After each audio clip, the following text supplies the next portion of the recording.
আসসালামু আলাইকুম প্রিয় দর্শক। আজকে আপনাদের জন্য নিয়ে আসলাম সুন্দর একটি কম্বো চাষ।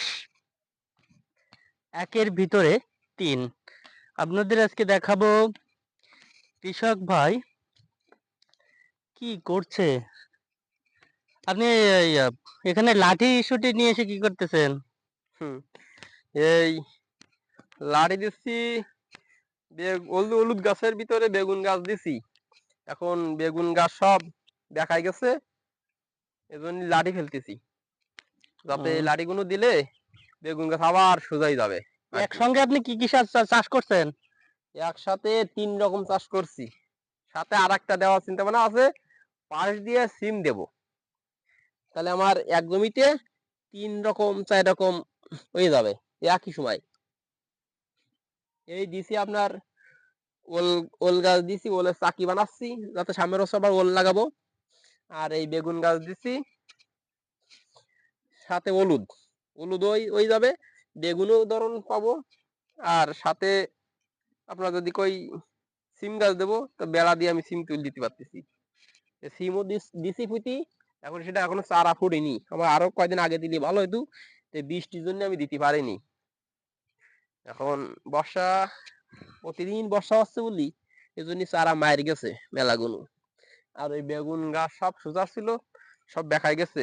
এই জন্যই এই বেগুন গাছের গোড়ায় প্রত্যেকটা এই যে গোজা দিয়ে দড়ি দিয়ে বেঁধে দেবো। তাহলে আমার বেগুন গাছের কোনো ক্ষতি হবে না। আমি তাড়াতাড়ি বেগুন আসবে। বেগুন এই আপনি যে যে ক্ষেতেই চাষ করেন না কেন, আপনাকে সবসময় খেয়াল রাখতে হবে আপনার বেগুন গাছের গোড়া যেন না নড়ে। আপনার বেগুন গাছের গোড়া যদি নড়ে তাহলে আপনি ক্ষতিগ্রস্ত হবেন। আপনার বেগুন গাছ মারা যাবে।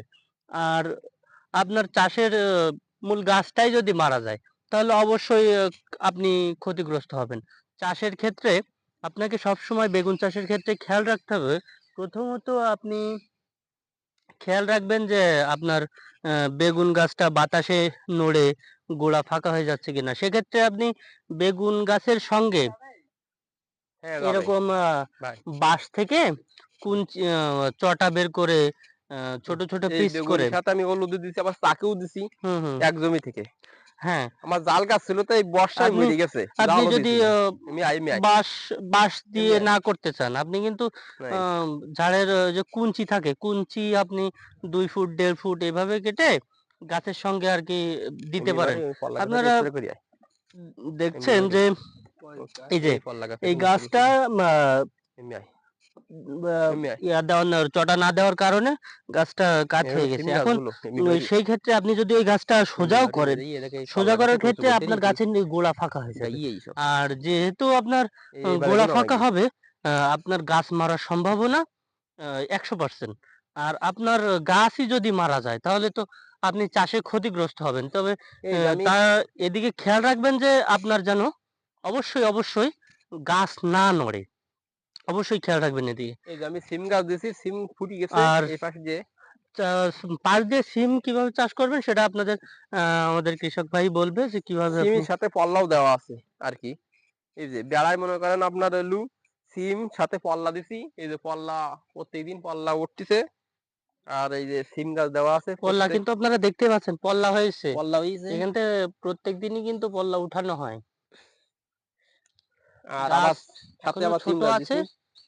বড় হওয়া পর্যন্ত অপেক্ষা করতে হবে। আজকেরাও তুলে নিয়ে গেছি, আজকেরাও উঠাই নিয়ে গেছি এটা এটা পল্লা। কিন্তু খুব সুস্বাদু খাবার। আ আজকে সকালে সকালে রান্না হয়তো ছিল আমরা খেয়েছি। আ আপনারা চাষের ক্ষেত্রে এগুলো সবসময় খেয়াল রাখবেন এক জমিতে দেওয়া যাবে যে সব। এক জমিতে বিভিন্ন রকমের চাষ। যাতে করে আপনার যদি আপনি হলুদ চাষ করেছেন, সফল আপনার হলুদ চাষ কম হয়েছে বা কোনো কারণে আপনার হলুদ হয়নি। তাহলে আপনি আ দেখছেন যে আপনার বেগুন গাছ আছে, সেখান থেকে আপনি বেগুন পাচ্ছেন।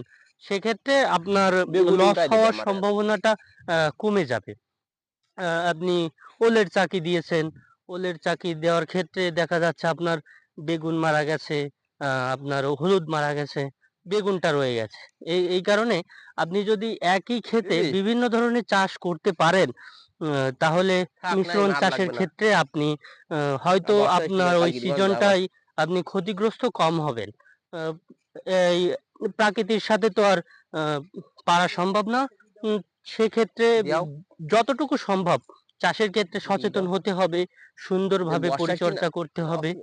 সঠিক পরামর্শ নিয়ে চাষবাস করতে হবে। তাহলেই আপনি সফল হবেন। তো ধন্যবাদ এতক্ষণ আমাদের সঙ্গে থাকার জন্য, এখানে দেখুন। ভিডিওটা দেখার জন্য।